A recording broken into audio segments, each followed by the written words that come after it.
మన Chiranjeevi vascular and multi speciality hospital దేశంలోనే best vascular and endovascular facilities and all multi speciality care.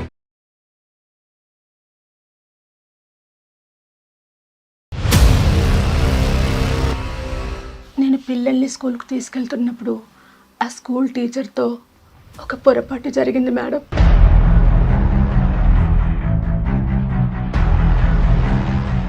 మీ ఆయన కష్టం పడి చెమట వచ్చి ఏసీలు కొని పెడితే కనుక ఆ ఏసీ గదిలో వేరే వాడిని తీసుకొచ్చి పడుకో పెడతావా? ఇలా మాట్లాడటం తప్పుగా భావించద్దు. అలా ఏం లేదు సార్, నా కాపురం మీరు నన్ను నిలబెట్టండి సార్.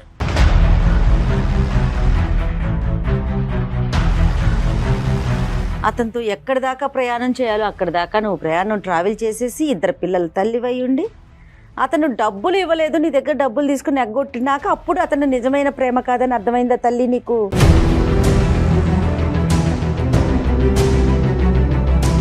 డబ్బులు అనేది ఎందుకు ఇచ్చావు? తనకి లేదు, శాలరీ పడలేదు అని చెప్పేసి అంటే కొంచెం ఫైనాన్షియల్ గా నేను సపోర్ట్ చేశాను. నువ్వు పని చేస్తున్నావా? నా భర్త దగ్గరే నేను డబ్బులు తీసుకుని ఇచ్చాను. అతనికి టోపీ వేసావా?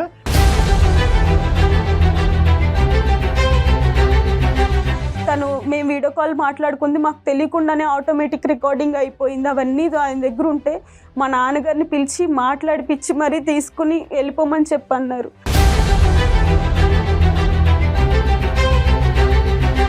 ఇదేమి భర్త ఇవ్వనటువంటి సంతోషం ప్రేమ గురించి మీరు బయటకు వెళ్ళటం ఏం కాదు, ఇది ఎక్స్ట్రా అనమాట. ఎలాగైతే కనుక క్రికెట్ మ్యాచ్లో 11th ప్లేయర్ 12th ప్లేయర్ లాగా ఉంటారో అలాగే ఎక్స్ట్రా కావాలి మీకు, అంతే. నిన్ను చూస్తున్న ప్రతి క్షణం వాడే గుర్తుకొస్తాడు. ఎలా ఉండాలి నేను? ప్లీజ్ అండి, గతాన్ని మర్చిపోయి మనం ముందుకు వెళ్దాం ప్లీజ్ అండి, ఒక్కసారి ఆలోచించండి. నువ్వు ఒకసారి వాడితో కులికే ముందు, వాడితో ఫోన్ లో మాట్లాడే ముందు, పిల్లలు ఉన్నారు, భర్త ఉన్నాడు, ఒక్కసారి నా గురించి పిల్లల గురించి ఆలోచించావు ఒక్కసారి. అందమైన జీవితం కార్యక్రమానికి స్వాగతం. నమస్తే కళ్యాణ్ గారు. నమస్తే కళ్యాణ్ గారు, వాట్సాప్ మెసేజెస్ లో ఉన్నాం మనం ప్రెసెంట్. చాలా మంది మెసేజెస్ పెడుతూ ఉన్నారండి. దాంట్లో ఏదైతే అర్జెంటో ఇమీడియట్ గా ఎవరికైతే మీ సలహా సూచన అవసరమో వాళ్ళు పిక్ చేసుకుంటారు. Right sir. అయితే డాక్టర్ గారితో ఎవరైనా పర్సనల్ గా మాట్లాడాలి, ఇలా వేదిక రూపంలో కాకుండా పర్సనల్ గా మాట్లాడాలనుకుంటే కింద స్క్రోల్ అవుతున్న నెంబర్కి కాల్ చేసి అపాయింట్మెంట్ తీసుకొని పర్సనల్ గా మాట్లాడొచ్చు. ఈ రోజు ఇష్యూకి వద్దామండి. ధరణి అనే అమ్మాయి మనకి వాట్సాప్ మెసేజ్ చేసింది. పర్సనల్ ఇష్యూ, పెళ్ళైన అమ్మాయేనండి. సో తను స్టూడియోకి వస్తానందండి. నేను అన్నాను, అమ్మ ఫోన్లో మాట్లాడన్నా. లేదు మేడం, నేను నాలాంటి వాళ్ళు ఖచ్చితంగా బయటికి రావాలి, మాట్లాడాల్సిందే అనింది. సో ఇన్వైట్ చేస్తానండి, తను పిలుస్తాను. అమ్మ ధరణి రండి అమ్మా.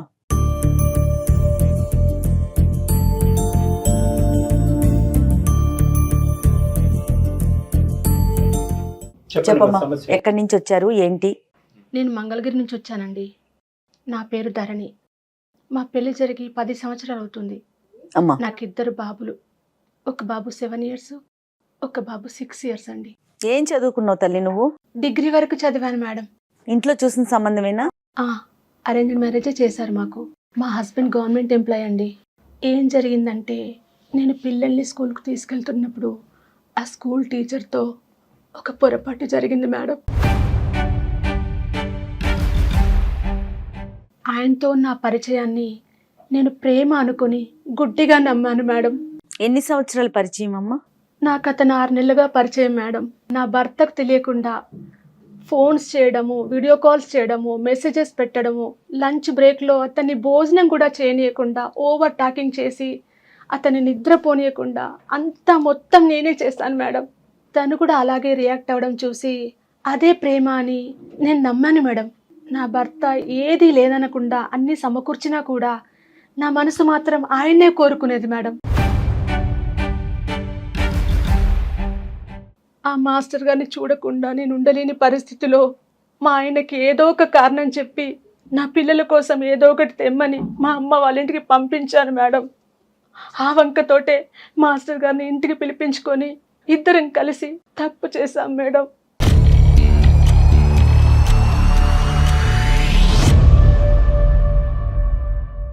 అతనితో నా ప్రేమ బలపడిపోయాక అతని అండ చూసుకొని నా భర్తను లెక్క చేయకుండా నా భర్త చూస్తుండగానే విచ్చలవిడిగా ప్రవర్తించాం మేడం.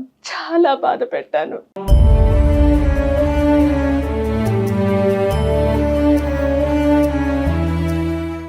విషయం తెలిసి నా భర్త నిలదీసి నన్ను అడిగితే గొడవ పెట్టుకొని అర్ధాంతంగా మా పుట్టింటికి వెళ్ళిపోయాను మేడం.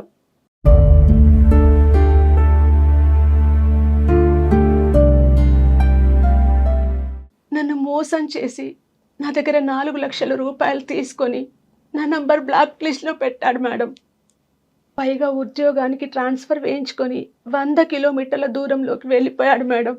ఫోన్ చేస్తే స్విచ్ ఆఫ్. మోసపోయాను మేడం.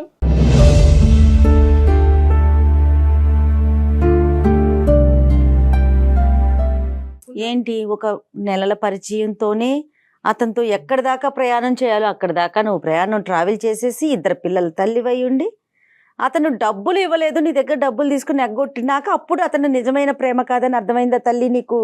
కదమ్మా, నాకు ఒకటి అర్థం కాదు, అసలు పెళ్ళైన తర్వాత ప్రేమ ఏంటి, మళ్ళీ ఆ తొక్కలోడు ప్రేమలో నిజం ప్రేమ అబద్ధ ప్రేమ ఏంటమ్మా? ఎంతమంది పెళ్ళమ్మా నీకు? 2 అండి. కళ్యాణ్ గారు అసలు అంటే నేను ఇప్పటివరకు అసలు ఏం వింటున్నానో నాకైతే అర్థం కాలేదు కళ్యాణ్ గారు. అంటే అన్ని చేసేసి ఒకదాని తర్వాత ఒకటి సింపుల్ గా సారీ నేను తప్పు చేశాను, నేను పశ్చాత్తాపడుతున్నాను అంటే అవతల వైపు నుంచి ఎంత మ్యాగ్నెటిక్ పవర్ ఉంటే కనుక నువ్వు ఇలా అట్రాక్ట్, ఎంత మ్యాగ్నెటిక్ పవర్ ఉన్నా కూడా అట్రాక్ట్ అవ్వకూడదు. 10 సంవత్సరాల పాటు జరిగినటువంటి ప్రయాణంలో 2 పిల్లల కన్నా తల్లి ఈ విధంగా స్కూల్ మాస్టర్ కి కనెక్ట్ అయిపోయింది అనేటటువంటి అంశం వెనకతల బ్యాక్గ్రౌండ్ ఏంటో కొద్దిగా వర్ణించు. నాకు తను చూపించే ప్రేమ అంత బాగుండేది సార్. నాకు చాలా బాగా ప్రేమ చూపించేది వాడు. మా భర్త దగ్గర అలాంటి ప్రేమ నేను ఎప్పుడు చూడలేదు. ఎప్పుడు నేను ఇంటిలో యజమానిని, నేను ఇంత సంపాదిస్తున్నాను, నేను ఒక గవర్నమెంట్ ఎంప్లాయీని, నేను నా హోదా ఉంది అని ఒక పంజరంలో చిలకని పెట్టేసి ఎట్లా చూసుకుంటారు అన్న ఇదిలో చూసుకునేవాడు. నాకు కావాల్సినన్ని తెచ్చేవాళ్ళు, సర్ప్రైజ్లు చేసేవాళ్ళు, బర్త్డే ఫంక్షన్స్ అప్పుడు మినిమం అన్నీ ఏదైనా సరే నాకు కావాల్సినన్ని నేను అడగకుండానే తెచ్చిచ్చేవాళ్ళు. కానీ అక్కడ లేని ప్రేమ నేను ఈ స్కూలు సార్లో అనేది చూశాను. అతని ప్రేమకి నేను కనెక్ట్ అయిపోయి అలా ఎక్కువ ప్రేమ చూపించడం వల్ల బెస్ట్ ఏంటంటే మీలాంటి వాళ్ళు మీ మొగుళ్ళని VRSలు తీసుకోమని చెప్పాలన్నమాట. VRSలు తీసేసుకుని నా పక్కనే ఇలా అతుక్కున్నట్టు కూర్చోరా బాబు, నా చేయి పట్టుకునే ఉండు అని అది కోరుంటే కనుక చేసి ఉండేవాడేమో. ఈ సినిమా చూపెట్టడం కంటే, ఈ 70mm బాహుబలి సినిమా చూపెట్టే దానికంటే అలా చెప్పుంటే వాడు రిటైర్ అయ్యి నీ పక్కన కూర్చుని ఉండేవారు, 2 ఇలా అతుక్కుని కూర్చుని ఉండేవారు రోజంతా. చెప్పడానికైనా సిగ్గుండాలమ్మా. ఏమన్నా ప్రేమను వర్ణించే విధానం అమ్మా ఎంత భారం ఉంటుందమ్మా. ఎంత టైం స్పెండ్ చేయగలడు ఫ్యామిలీ గురించి? నన్ను బాగా కేర్ గా చూసి మాట్లాడుతూ ఉండేవాళ్ళు సార్. డబ్బులు అనేది ఎందుకు ఇచ్చావు? తనకి లేదు, శాలరీ పడలేదు అని చెప్పేసి అంటే కొంచెం ఫైనాన్షియల్ గా నేను సపోర్ట్ చేశాను. నువ్వు పని చేస్తున్నావా? నా భర్త దగ్గరే నేను డబ్బులు తీసుకుని ఇచ్చాను. అతనికి టోపీ వేసావా మీ ఆయన దగ్గరికి? అతను అడగలేదా ఇంత డబ్బులు దేనికని? లేదండి, నేను ఆయన అడగంగానే నేను ఒక చూపు చూడంగానే ఆయన సర్లే ఎందుకులే అన్న ఇదిలో వెళ్ళిపోయేవాళ్ళు. దేనికి? బంగారం, బట్ట ఏం అడిగేవాళ్ళు కాదు. ఇచ్చాడా? నేను అంత మంచి హస్బెండ్ ని మోసం చేశానని ఈ రోజు పశ్చాత్తాపం పడుతున్నాను. వద్దమ్మ నీకు దండం. అది కాదు గాని ఎంత డబ్బు? 4 లక్షల వరకు. 4 లక్షలు ఈ దరిద్రుడికి? అవును సార్. మీ ఆయన కష్టం పడి చెమట వచ్చి ఏసీలు కొని పెడితే కనుక ఆ ఏసీ గదిలో వేరే వాడిని తీసుకొచ్చి పడుకో పెడతావా? ఇలా మాట్లాడటం తప్పు కాదు, తప్పుగా భావించద్దు. నేను చేసిన తప్పే సార్, అందుకే నా భర్తతో ఒక్కసారి మాట్లాడి నా కాపురం నిలబెట్టండి సార్. అమ్మా ఈరోజు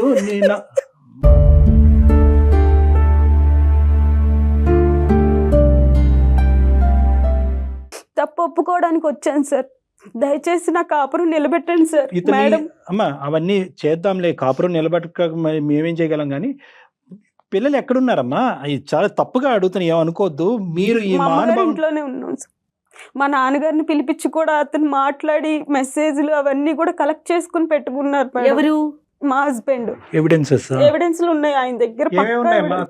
ఆధారాలు ఏమేమి ఉన్నాయి? కాల్ రికార్డ్స్ అవన్నీ ఉన్నాయి, మెసేజ్లు అన్ని స్క్రీన్ షాట్స్ ఉన్నాయి. మేము వీడియో కాల్ మాట్లాడుకుంది మాకు తెలియకుండానే ఆటోమేటిక్ రికార్డింగ్ అయిపోయింది. అవన్నీ ఆయన దగ్గర ఉంటే మా నాన్నగారిని పిలిచి మాట్లాడిపిచ్చి మరీ తీసుకుని వెళ్ళిపోమని చెప్పన్నారు. సరే నేను ఆ రోజు అతను ఉన్నాడు కదా అని ధైర్యంతో నేను తెగిచ్చేసి నేను అతనితోనే ఉంటాను అని చెప్పి నా పిల్లల్ని తీసుకుని వెళ్ళిపోయాను. భర్త మిమ్మల్ని అడిగారు? మీ ఆయన నిన్ను అడిగారు? అడిగారు. అడిగి మా నాన్నగారిని పిలిచి మాట్లాడి పంపించేశారు. ఆ తర్వాత నేను వెళ్ళిపోయాను. సరే నేను నిజాన్ని ఒప్పుకున్నాను. అవును అతనికి నాకు రిలేషన్ ఉంది, నువ్వేం చేయలేవు, నువ్వు ప్రేమ చూపించలేదని నేను 4-5 ఎక్కువగా మాట్లాడేసి నా భర్త మనసును బాధ పెట్టి మరీ నేను పుట్టింటికి నా పిల్లల్ని తీసుకుని వెళ్ళిపోయాను. పుట్టింట్లో మీ అమ్మ వాళ్ళు ఏం అడగలేదా నువ్వు ఎందుకు వచ్చేసావు పిల్లల్ని ఇప్పుడు తీసుకుని? అడుగుతున్నారు. ప్రతి ఒక్కరు ఫంక్షన్స్ కి వెళ్ళినా ఎక్కడికి వెళ్ళినా అందరూ నన్ను చీప్ గా చూస్తున్నారు. అదండి నేను చేసిన తప్పు అని ఈ రోజు నేను తెలుసుకుని ఇక్కడికి రాదు రావడం కళ్యాణ్ గారు. జరిగింది. ఇప్పుడు నువ్వేం ఆ అమ్మాయి తెలుసుకున్నావు వెళ్ళిపోయిన ఒక నువ్వు? 6 నెలల్లో తను పడుతున్న ఇబ్బందుల వల్ల రియలైజ్ అవుతోందండి. ఏం తెలుసుకున్నాను, తప్పు నా తెలుసుకున్నాను. పిల్లలకి తండ్రి అమ్మ, కావాలి. అమ్మ నీ పిల్లలకి తండ్రి కావాలి, నీకు భర్త కావాలి, నువ్వేమో వచ్చి వేరే వాళ్ళకి కావాలి. ఏందో మీ దరిద్రం. లేదండి, అది కాదు, తప్పు వినండి. తెలుసుకున్న అతను నన్ను వదిలేసి వెళ్ళిపోయాడు. అది ప్రేమ, తప్పు ఎప్పుడు నిజమైన తెలుసుకున్నావు ప్రేమ అన్నది point. కాదని నేను నో మేడం, తెలుసుకున్నాను. No madam, I think I have to correct you before I speak to your husband. చాలా ఇంపార్టెంట్. నిన్ను మార్చిన తర్వాత నీ భర్తతో మాట్లాడాలి. ఎంతవరకు తప్పు తెలుసుకున్నావు? ఈ రోజు ఆ మానవాడు ట్రాన్స్ఫర్ కాకుండా అక్కడే ఉండి ఇంకొక 6 లక్షలు మీ దగ్గర నుంచి పిండి ఉంటే కనుక అప్పుడు తెలుసుకుని ఉండేదానివా? 10 లక్షలు పిండి ఉంటే ఇప్పుడు ఆ మనిషి డబ్బులు తీసుకున్నాడు, శారీరకంగా నీ వల్ల సుఖపడ్డాడు, వాడు ఎక్కడున్నాడో తెలియదు, ఈ రోజు అక్కడి నుంచి తప్పించుకుని పారిపోయాడు. కాబట్టి ఇంటికెళ్ళి పుట్టింటికెళ్ళి పిల్లలతో పాటు ఉండటం అనేది ఇరుగు పొరుగు వాళ్ళు అవమానకరంగా అడుగుతున్నారు కాబట్టి ఈ రోజు ఇక్కడ కూర్చో. కరెక్ట్ కళ్యాణ్ గారు. See, the concept is very clear అమ్మ. ఇక్కడ తప్పు అవును సార్, నేను తప్పు చేసిన తెలియటం తప్పే. అమ్మ, దయచేసి నా కాపురాన్ని నిలబెట్టండి సార్. అమ్మ నిలబెడతాం అది కాదు, వినండి. ఒక 2 నిమిషాలు వింటే మీలో వచ్చే మార్పు బట్టి అతనికి ఇచ్చే సజెషన్. ఇప్పుడు కేవలం అయ్యా మీ ఆవిడ ఇక్కడికి వచ్చింది, ఇక్కడికి వచ్చి ఓ కన్నీరుగా ఏడుస్తుంది కాబట్టి మీరిద్దరు కలిసి ప్రయాణం చేసేసేయండి, గతం అని వదిలేసేయండి అని చెప్పేస్తాను అనుకున్నావు అందమైన జీవితంలో. అది కాదు కథ. ఇక్కడ నీ తప్పు ఎందుకు జరిగింది, ఎలా జరిగింది, నువ్వు ఎంతవరకు రియలైజ్ అయినా. రేపొద్దున మళ్ళీ వస్తాడు, ఇంకో స్కూల్లో వస్తాడు, ఈ స్కూల్లో రాడు. నీ ఫోన్ నెంబర్ ఉంది, నీ ఇంటి అడ్రస్ కూడా ఉంది అతని దగ్గర. అది దరిద్రం ఇక్కడ. ఇప్పుడు ఫోన్ నెంబర్ ఒకటే ఉంటే కనుక నెంబర్లు మార్చుకోవచ్చు. ఏం చెప్తావు ధరణి, ఏమని చెప్తావు? ఇప్పుడు ఏం చెప్పగలవు చూడు. నేను ఈ రోజు తప్పు చేసి ఇక్కడ కూర్చున్నానంటే నా భర్త తప్పు ఏమీ లేదంటున్నారు డాక్టర్ గారు. ఉందండి, ఆయన తప్పు కూడా ఉంది. ఆయన తప్పు చేయలేదా? బయట చేస్తారు ఖచ్చితంగా.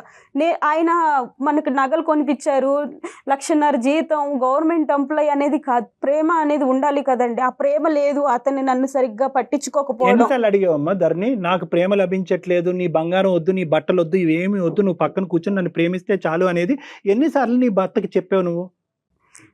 మాట్లాడాను సార్ ఒకసారి, నాతో ప్రేమగా ఉండండి, మాట్లాడండి అంటే, నేను నగలు కొనిపెట్టింది ప్రేమ కాదా, నేను చీరలు కొనిపెట్టింది ప్రేమ కాదా, ఓన్గా హౌస్ కొన్నాము, ఇంత పెద్ద ఫ్లాట్ ఉంది మనకి, పిల్లలు మంచి స్కూల్లో చదువుతారు, ఇలాంటివి మాట్లాడుతున్నారు తప్పితే ఎంతసేపు జాబు ఇదే తప్పితే ఒక భార్య, ఒక పిల్లలు ఇలాంటిది అనేది లేదు సార్. అతని దగ్గర ప్రేమ అనేది లేకపోయింది. మేడం మీరు చెప్పవలసింది అంతా చెప్పండి ధరణి గారు, అన్నీ నేను చెప్తాను. అమ్మా, అందరి ఇళ్ళల్లో ఇదే జరుగుతుంది నువ్వు అంటున్నావు. మగవాళ్ళు అందరూ ఇంతే కదండి, బయట వేరే వ్యవహారాలు నడిపిస్తూ ఉంటారు, ఇంట్లో భార్యకి ఎటువంటి స్థానాన్ని ఇంపార్టెన్స్ ఇవ్వట్లేదంటే కనుక ఏమి మూకమ్మడిగా వెళ్ళి అందరు ఆడవాళ్ళు స్కూల్ మాస్టర్లతో లేచిపోతున్నారా? ఏం మాట్లాడుతున్నావు అమ్మా?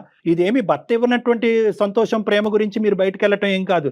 ఇది ఎక్స్ట్రా అనమాట. ఎలాగైతే కనుక క్రికెట్ మ్యాచ్లో 11th ప్లేయర్ 12th ప్లేయర్ లాగా ఉంటారో అలాగే ఎక్స్ట్రా కావాలి మీకు, అంతే. లేదండి, నేను పెళ్లికి ముందు కూడా ఎవరిని ప్రేమించలేదు. ఇక నా తల్లిదండ్రులు చూసిన సంబంధాన్ని నేను చేసుకున్నాను. ఓ ప్రేమ అంటే ఇలా ఉంటదని ఆయన చూపించే ప్రేమలోనే నేను చూశానండి. నా భర్త ఏనాడు నన్ను అలా ప్రేమించలేదు. నువ్వు పెళ్లికి ముందు ప్రేమించి వేరే వాడిని పెళ్లి చేసుకుని ఉంటే కనుక మేము చాలా హ్యాపీ ఫీల్ అయ్యే ఉండవు. ఈ పెళ్లి తర్వాత ఈ ప్రేమాయణాలు, మంచి ప్రేమ, కొత్త ప్రేమ, పాత ప్రేమ, దొంగ ప్రేమ అని అంటున్నావు కదా ఇందాక, ఇలాంటివి ఉండవమ్మా. శుభ్రంగా మీరు ప్రేమించుకుని మీ తల్లిదండ్రులను ఎదిరించి, మొగుడంటే ఇలాగే ఉండాలి, నన్ను ఈ స్థాయిలో ప్రేమించిన వాడితోనే నేను కాపురం చేస్తాను, లేదంటే కాపురం చేయను, లేదంటే 5-10 సంవత్సరాల తర్వాత వేరే వాడితో లింక్ పెట్టుకుని దొబ్బేస్తానని అనుంటే అవే బెటర్, వీటికంటే అవే బెటర్. ప్రేమ అంటే కనుక సిన్సియారిటీ. నీ మొగుడు సిన్సియర్గా కష్టపడేటటువంటి ఒక వ్యక్తి. ఈ రోజు అతను ఎందుకు ఇన్ని ఎవిడెన్స్లు దాచిపెట్టిన తర్వాత ఈ రోజు గుట్టిప్పాడు అనేది నాకు అర్థం కావట్లేదు. కానీ అదొక అర్థం కాని దొరకపట్టిన మొదటిసారి ఒక వీడియో, ఒక మెసేజ్, ఒక క్లిప్పింగ్ దొరికినప్పుడే నిన్ను దొరకపట్టి నీకు ఒక బుద్ధి చెప్పేటటువంటి ప్రయత్నం, లేదంటే తండ్రిని పిలిచి ఒక పంచాయతీ పెట్టేటుంటే ఇక్కడ వరకు వచ్చుండేది కాదు. అతను ఎందుకు ఇవన్నీ దాచిపెట్టాడు నాకు అర్థం కావట్లేదు. ఎన్ని ఎవిడెన్స్లు ఉన్నాయమ్మా? 6 నెలలు మొత్తం కథ అంతా ఉంది అతని దగ్గర. ఉందండి.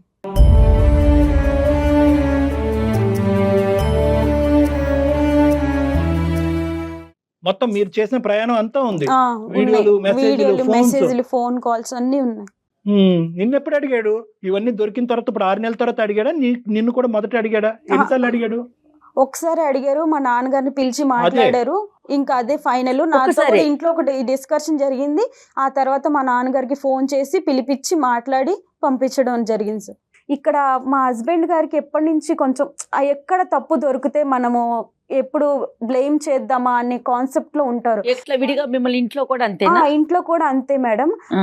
వంటగదిలో ఏదైనా చిన్న మిస్టేక్ జరిగినా దాని గురించి ఒక 10 నిమిషాలు క్లాస్ తీసుకుంటారు.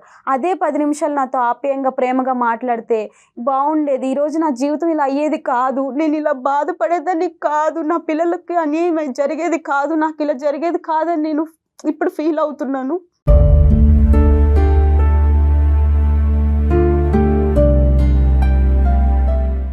అక్కడ ఏంటంటే నాకన్నా మా ఆవిడ అందంగా ఉంటుంది, ఎక్కడైనా తప్పు చేయకపోదా అని ఇన్ని సంవత్సరాలు ఇన్నాళ్ళు ఎదురు చూసి ఇవన్నీ కలెక్ట్ చేసుకున్న ఫాదర్ని పిలిపించి మాట్లాడి ఇలా చేశారు. ఇంకేమీ లేదు ఇక్కడ. చేయాల్సిందంతా వాడు చేసి సుఖం, నువ్వు సుఖాన్ని ఇచ్చావు, నీ అందం గురించి ఏదో మరి వాడు పడ్డాడు ఏమవుతుంది, వాడు పెళ్ళి అయిందో లేదన్నది మాకు అనవసరం, ఆ సబ్జెక్ట్ వాడి ఇష్యూలో మీకు వెళ్ళాం. ప్లస్ నీ డబ్బులు కూడా కాజేస్తా. ఇప్పుడు 2 పెద్ద ఆధారాలు ఉన్నాయి మీ ఆయన దగ్గర. ఎస్, నా డబ్బులు పట్టుకెళ్ళిపోయింది, ఏం చేసినా డబ్బులు తిరిగి తీసుకొస్తుంది. నెంబర్ 1, 10 సంవత్సరాల ప్రేమ, నేను ప్రేమించినటువంటిది, నేను త్యాగం చేసినవన్నీ కూడా పనంగా పెట్టింది. దానికి ఏం చేస్తుంది? ఒక తల్లిగా ఇంత వికృతి చేష్టలు చేస్తుంటే కనుక ఎలా స్వీకరి, ఎన్ని ప్రశ్నలు అడుగుతాడు చూడు మీ ఆయన. కలుపుదాం ఫోన్. అవన్నింటికి ఈరోజు నువ్వు సమాధానం చెప్పలేవు, మేము చెప్పుకోవాలి సమాధానం. కాల్ చేయి మరి ఒకసారి చూద్దాం.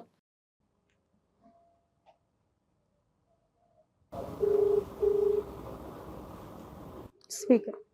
స్పీకర్ స్పీకర్ పెట్టమ్మా. చెప్పమ్మా, నువ్వు ఇట్లా కొంచెం మాట్లాడి. హలో హలో, హలో, నేను ధర్నీని మాట్లాడుతున్నానండి.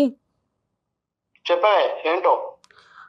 ఒకసారి నేను ఇక్కడ అందమైన జీవితం ప్రోగ్రామ్కి వచ్చాను, సుమన్ టీవీ. నమస్తే అండి. నమస్తే అండి. ఫోన్ అక్కడ పెట్టమ్మా. నమస్తే అండి, నేను జయానండి, సుమన్ టీవీ అందమైన జీవితం ప్రోగ్రామ్ నుంచి. నాతో పాటు డాక్టర్ కళ్యాణ్ చక్రవర్తి గారు కూడా ఉన్నారు. నమస్కారం అండి. పేరేంటమ్మా? నమస్కారం సార్. నమస్కారం అండి. రవి గారు నమస్తే అండి. సారీ అండి, మీకు తెలియకుండా మీతో అంటే ఫోన్ లైన్లోకి తీసుకున్నాం మిమ్మల్ని. మీ భార్య మాకు వాట్సాప్ మెసేజ్ పెట్టారు, జరిగిన తప్పు గురించి. దాన్ని మళ్ళీ పదే పదే మాట్లాడలేకపోతున్నా నేనైతే. దాని గురించి సార్ మీరు తప్పు అంటున్నారు, చేసింది మామూలు తప్పు కాదు మేడం. అవునండి, అవును, క్షమించడానికి తప్పండి. కరెక్టేనండి, కరెక్టే. మేడం గారు, నేను ఇన్నాళ్ళు పిల్లల ముఖం చూసేసి మారుతుందిలే అని చెప్పి చాలా ఓపిక పట్టానండి. కానీ అది మారడం పట్టుకుని పెట్టేసి వాడితో ఫోన్ లో మాట్లాడటము నాకు కళ్ళారు చూశానండి. సాక్ష్యాలు నా దగ్గర ఉన్నాయండి. రవి గారు నమస్తే. రవి గారు నమస్తే సార్. నమస్కారం సార్. అసలు ఏమి అడగాలో కూడా నాకు అర్థం కావట్లేదు రవి గారు. ఎందుకంటే ఏమండి తప్పు అయిపోయిందండి అంటే మేమెవరో చెప్పడానికి, తప్పు ఒప్పు అయిందో ఒప్పు తప్పు అయిందో అని చెప్పడానికి మేమెవరు? అనుభవించేటటువంటి మీరు చెప్పాలి. ఆవిడని క్షమిస్తారా, మళ్ళీ ఆవిడ ఇంట్లో రాబట్టుకుంటారా, పిల్లలకు ఒక తండ్రిగా నిలబడతారా లేదా? So what ever is coming from our direction Ravi గారు ఈజ్ ఎ రిక్వెస్ట్. అంతే సార్. నా జీతంలో సగం దానికి ఖర్చు పెట్టాను సార్. దానికి ఏం లోటు చేశాను సార్? నేను ఏం లోటు చేశాను సార్? నా అనుభవించి నా వస్తువులు, నా మెడలు, నా ఆఖరికి బంగారు నెక్లెస్ కావాలంటే అప్పు చేసి మరీ కొన్నాను సార్. నా అనుభవిస్తూ, నా వస్తువులు అనుభవిస్తూ, నా తినుకుంటూ ఎవరి పక్కలో పడుకుంటే ఏ వాగడ ఊరుకుంటారు సార్?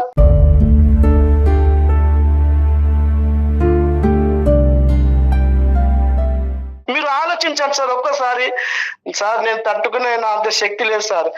మీరు ఇప్పుడు కన్నీళ్ళతో కాలు కడుతున్నారు, బాగానే ఉంది. రేపు నా దగ్గర నేను తెచ్చుకున్న దాన్ని బాగా ఉంటుందని గ్యారెంటీ ఏమో సార్? మీరు గ్యారెంటీ ఇస్తారా చెప్పండి? ఎవరు ఇవ్వలేము. అది మేము గ్యారెంటీలు ఇచ్చే సంస్థ కాదు మాది, మేము గ్యారెంటీలు ఇవ్వం. మరి ఎలా సార్? నేను ఆల్రెడీ సార్ చచ్చినాను సార్. మళ్ళీ నన్ను మొత్తం చంపేస్తారా? మా కుటుంబము, మా ఫ్యామిలీ, మా ఫ్రెండ్స్, మా చుట్టాలు, నాకు మంచి పేరు సార్ సొసైటీలో. సార్ నన్ను మా వాళ్ళు. ఏమండి ప్లీజ్ అండి, మీ కాళ్ళు పట్టుకుంటానండి. మన పిల్లలకి మనకి మంచి జీవితం ఉందని నేను ఇప్పుడు అర్థం చేసుకున్నానండి. అందుకే నేను ఇక్కడ మాట్లాడడం జరుగుతుంది. ప్లీజ్ అండి క్షమించండి, ఒక్కసారికి నన్ను క్షమించండి. జీవితంలో మళ్ళీ తప్పు చేయను ప్లీజ్ అండి. ఈ ఒక్కసారి ఏమండి, నేనంత పెద్ద మనిషి చేయలేనే, నాకంత మన ఓపిక పిల్లల లేదే. గురించి ఒక్కసారి ఆలోచించండి. నేను ఆలోచించక మీరు ఆలోచించక ఏమండి ప్లీజ్ అండి. నువ్వు ఒకసారి వాడితో కులికే ముందు, వాడితో ఫోన్ లో మాట్లాడే ముందు, పిల్లలు ఉన్నారు, భర్త ఉన్నాడు, ఒక్కసారి నా గురించి, పిల్లల గురించి ఆలోచించావు ఒక్కసారి. నేను ఏ తప్పు చేయనండి, మీరు చెప్పినట్టు వింటాను, మీతోనే ఉంటాను. మన పిల్లలు మనం సంతోషంగా ఉందామండి ప్లీజ్ అండి. నిన్ను చూసిన ప్రతి క్షణం వాడే గుర్తుకొస్తాడు. ఎలా ఉండాలి నేను? ప్లీజ్ అండి, గతాన్ని మర్చిపోయి మనం ముందుకెళ్దాం ప్లీజ్ అండి. ఒక్కసారి ఆలోచించండి, నన్ను క్షమించండి, అవన్నీ తీసేయండి. నాన్న ఒక్క నిమిషం. ధరణి చెప్పు రవి, సాక్ష్యాధారాలు ఎందుకు చూపెట్టారు, అప్పుడే ఎందుకు చూపెట్టారు, 6 నెలలు బట్టి ఎందుకు వెయిట్ చేశారు రవి మీరు? సార్ నేను ఎప్పుడు అడుగుదాం అనుకున్నాను సార్, ఓపిక పట్టాను సార్. మారిపోతుందిలే, ఈ రోజు కాకపోతే రేపు మారిపోతుందిలే, చెప్పుడు మాటలు విని ఇలా చెడిపోతుంది అని చెప్పి ఓపిక పట్టాను సార్. నేను నాకు ఒక ఆధారం చాలు కదా, 100 ఆధారాలు ఎందుకు దానికి? 6 నెలల దాకా వెయిట్ చేయాల్సిన అవసరం ఏముందండి? ఒక్క ఆధారం ఉంటే చాలు కదా నిలదీయటానికి. మీరు ఎందుకు ఈ ఎవిడెన్స్ కలెక్షన్ లో ఎందుకు బిజీ అయ్యారు మీరు? సార్ ఈ ఆడవాళ్ళ గురించి మీకు తెలియదు సార్. గతంలో మా అన్నయ్యకి ఇలాగే జరిగింది సార్. అందుకే ఈ సాక్ష్యాధారాలు అన్ని సేకరించి వాళ్ళ నాన్నకు చూపించాను. ఆ పెద్ద మనిషి ఏమంటున్నాడు, బాబు నీ ఇష్టం అని చెప్తున్నాడు సార్. ఇంకా నేను ఏం చేయాలి? నేను ఇప్పుడు నాకు ఒకటే మార్గం సార్, నాకు ఇంకో వేరే పెళ్లి మార్గం తప్ప ఇంకేది సార్. మీరు ఇప్పుడు మమ్మల్ని కలిసిపోమంటున్నారు. వాళ్ళని చూసిన ప్రతిసారి నాకు వాడే గుర్తుకొస్తారు సార్. ఎలా కాపురం చేయాలి సార్ నేను? ఏంటమ్మా ఆ పెళ్లి అనే ఆలోచన తీసేయండి. నేను మీతో మంచిగా ఉంటాను. ఇక మీదట మనం అందరం కలిసి ఉందాం. నన్ను ఒక్కసారి క్షమించండి. నా తప్పు అయిపోయింది. నేను తప్పు తెలుసుకున్నానండి. నేను కళ్ళు నెత్తికెక్కి మిమ్మల్ని వదిలేసి వెళ్ళానండి. నన్ను క్షమించండి.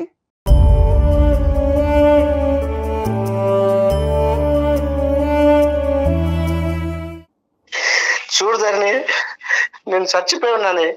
ఇప్పుడు నువ్వు నన్ను మళ్ళీ నా దగ్గరికి వస్తానంటున్నావు.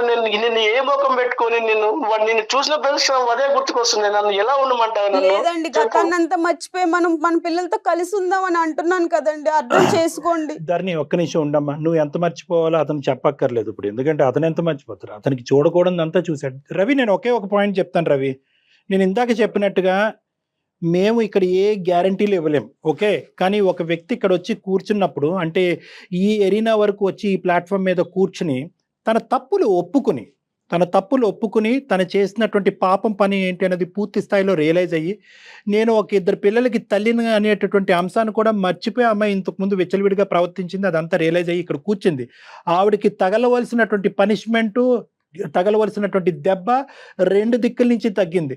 సమాజం నుంచి, పిల్లల నుంచి, భర్త నుంచి, వాడు ఎవడైతే ఉన్నాడో ఇలా ఉంటారు మగాళ్ళు అనేటటువంటిది చూపెట్టేటటువంటి దాని దగ్గర నుంచి మొత్తం అన్ని దిక్కుల నుంచి ఆ అమ్మాయికి ఈరోజు పనిష్మెంట్ రావటం వల్ల ఈరోజు రియలైజ్ అయ్యింది అనేటటువంటి నమ్మకం.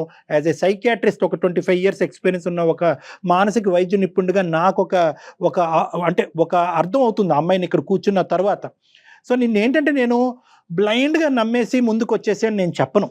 ఒకటే అడగగలను, రిక్వెస్ట్. నాకు ఆ అమ్మాయి మారింది అనేటువంటి నమ్మకం నాకు వచ్చింది కాబట్టి ఒక్క అవకాశం ఇవ్వండి. ఎలా ఇవ్వమంటారు డాక్టర్ గారు అని మీరు అడుగుతారు కదా. ఒకే ఒక పాయింట్, 10 years పాటు మీరు జరిగినటువంటి ప్రయాణం వర్సెస్ 6 months పాటు ఈ అమ్మాయి చేసినటువంటి తప్పు, ఈ రెండు విశ్లేషించుకోండి.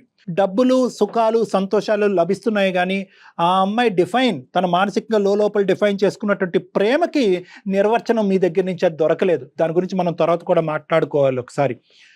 ఏంటి అంటే కనుక భర్త అనేటువంటి బహుశా సినిమాలు చూస్తుందా, సీరియల్స్ చూస్తుందా, ఎదురింటి పక్కింటోళ్ళు కాపురాలు చూస్తుందా నాకైతే తెలియదు, కానీ తన మనసులో మాత్రం భర్త అంటే కనుక ఇలా రావాలి, ఇలా మాట్లాడాలి, ఇలా ఉంచాలి. అలా కాకుండానే అందంగా ఉన్న నువ్వు నా చేయి దాటిపోతావు అనేటటువంటి అభద్రతతో మీరు ఉండటము, నువ్వు బయటకు వెళ్తే కనుక ఏ విధంగా ఉంటావు అనేటటువంటి ఆలోచనతో ఉండటం వల్ల ఆ అమ్మాయి ఆశించినటువంటిది. అయినా కానీ ఆ అమ్మాయి చేసినటువంటి తప్పుని నేను సమర్థించట్లేదు. కానీ అటువంటిది లభించకపోవటం అనేది ఒక ఎత్తు అయితే కనుక ఈ అమ్మాయి లోపాలని స్టూడెంట్ క్లాసుల కంటే ఈ అమ్మాయిని కౌన్సిలింగ్ చేసుకుంటూ ఈ అమ్మాయి దగ్గర నుంచి మొత్తం ఇన్పుట్ అంతా కూడా ఒక నీచుడు రాబట్టుకున్నాడు. అటువంటి నీచులు ఈ అమ్మాయికి ముందే పరిచయం అయి ఉంటే కనుక ఏమై ఉండదో మరి నాకు తెలియదు, కానీ వాడు రాబట్టుకుని ఈ అమ్మాయికి ఏదైతే కావాలి అని అనుకుంటుందో వాడు ఏంటంటే దాన్ని మసిపూసి మారేడుకాయ చేసి ఆ అమ్మాయికి ఇప్పించి దాంతోపాటు మీ డబ్బులు కూడా లాక్కునేటటువంటి స్థాయి వరకు చేసినటువంటి ఒక వ్యక్తి అక్కడి నుంచి ఎప్పుడైతే అతనికి కావాల్సినవన్నీ వచ్చినాయో అక్కడి నుంచి పారిపోయినట్టు. సో ఈ రెండు ఫోర్సెస్ వల్ల ఈ అమ్మాయి తప్పటడుగేసుకుంది. ఆ విధంగా చూడండి, 10 years వర్సెస్ 6 months కింద చూడండి మీరు. సార్ నేను ఇప్పుడు ఒకటే సార్, పోయిన డబ్బు గురించి కాదు నా బాధ, ఇప్పుడు నా పరువు పోయింది సార్. ఇక్కడ పరుగు పోయింది, ఇప్పుడు మళ్ళీ ఆ అమ్మాయి వస్తా అంటుంది.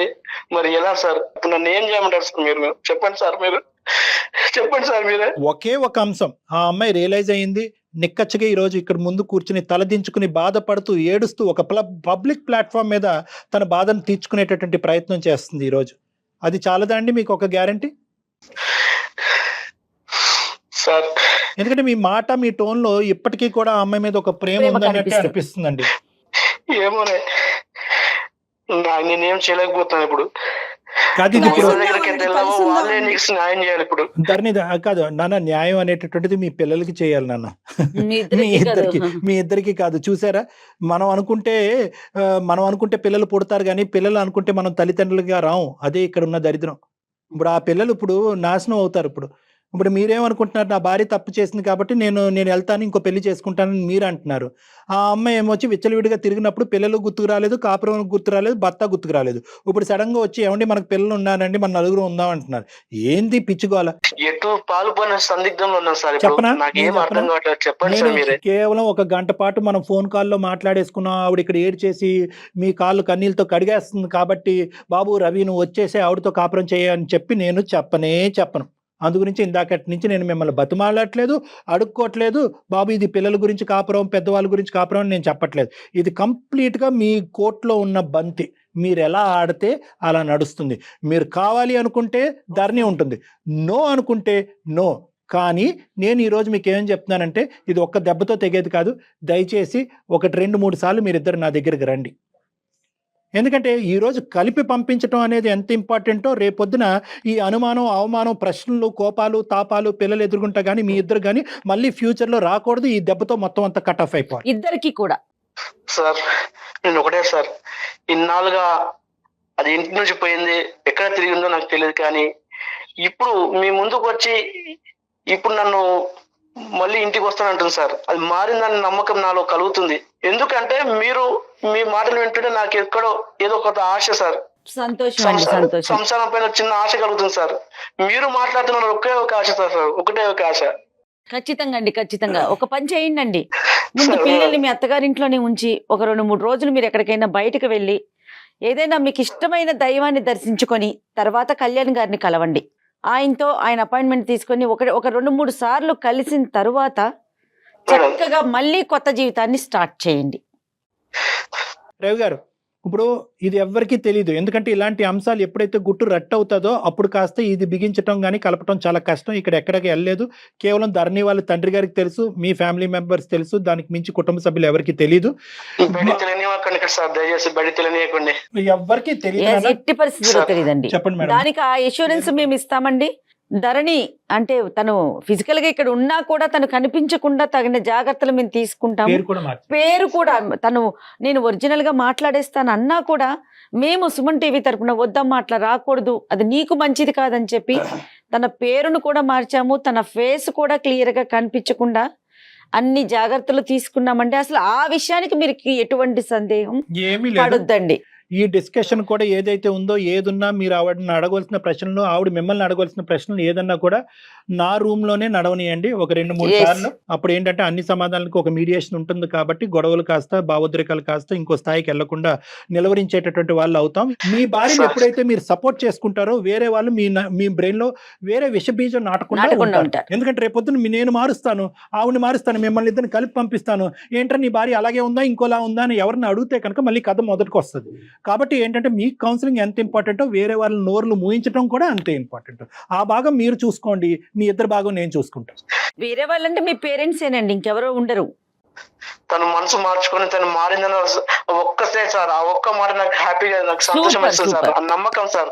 సార్ మీ సమక్షంలో తను మారిందని ఒప్పుకుంటుంది సార్, తప్పు తెలుసుకుంటుంది సార్. నాకు అదే సార్, అదే ఒక్కటి నమ్మకం చాలు సార్ నాకు. సంతోషం అండి.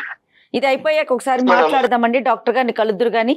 దాని తర్వాత చక్కగా కొత్త జీవితాన్ని ప్రారంభించండి. ఖచ్చితంగా మేడం, ఖచ్చితంగా. థ్యాంక్ యూ సో మచ్ అండి, చాలా హ్యాపీగా అనిపిస్తోంది. ఎందుకంటే ఒక చిన్న సలహాతో మార్పు వచ్చి మీరు యాక్సెప్ట్ చేశారు. Thank you madam. Thank you అండి. రవి గారు నమస్తే. థ్యాంక్ యూ అండి. నమస్తే. చెప్తారండి. ఏం లేదు రవి గారు, మీరు ఫోన్ పెట్టేసేయండి. థ్యాంక్ యూ అండి, మనం మళ్ళీ కలుద్దాం. నేను ఫోన్ పెట్టేమని ఎందుకన్నా తెలుసా ధరణి, మిమ్మల్ని కలిపినంత మాత్రాన నీ తప్పుని నేను క్షమిస్తున్నట్టు కాదు. ఎందుకంటే క్షమిస్తే కనుక ఇదే పరిపాటి అయిపోతుంది, సమాజంలో ఇదే అలవాటు అయిపోతుంది. అందుగురించి అతను ఫోన్ కట్ చేయమని చెప్పి నేను నీతో మాట్లాడుతున్నాను. ఏమనుకుంటారు, ఆ తప్పు చేస్తాం కదా, సారీ చెప్పేసాం కదా, లేదంటే అందమైన జీవితంకి వచ్చి జయ గారిని డాక్టర్ కళ్యాణ్ చక్రవర్తి దగ్గర చెప్పేసాం కదా, మళ్ళీ కుటుంబాలను కలిపేస్తారు. నో అమ్మా, తప్పు జరగకూడదు. ఏ కారణం జరగకుండా చూసుకుంటాను సార్. తప్పు జరగకూడదు. నీ ద్వారా ఏంటంటే నీ ద్వారా లక్షల మంది ప్రేక్షకులకు మనం చెప్పేటటువంటిది ఏంటంటే కనుక, తప్పు అయిపోయిన తర్వాత కాళ్ళు పట్టుకుంటాను, అపాలజీలు చెప్పుకుంటాను, పిల్లలు నాశనం అయిపోతారు అనేటటువంటిది. మనం తప్పు చేస్తున్నప్పుడే ఈ వేరే వాళ్ళు కాళ్ళు పట్టుకునేటటువంటి అవసరం ఉండకూడదు. పిల్లల భవిష్యత్తు గురించి ఉండేటటువంటి ఆలోచన ఆ సమయంలో ఉంటే కనుక తప్పులు జరగవు. కాబట్టి అందరికీ నేను చెప్పేది ఏంటంటే పరిణామాలు ఆలోచిస్తూ ముందుకెళ్ళండి, సమస్యలు రావు. థ్యాంక్ యూ కళ్యాణ్ గారు, థ్యాంక్ యూ అండి.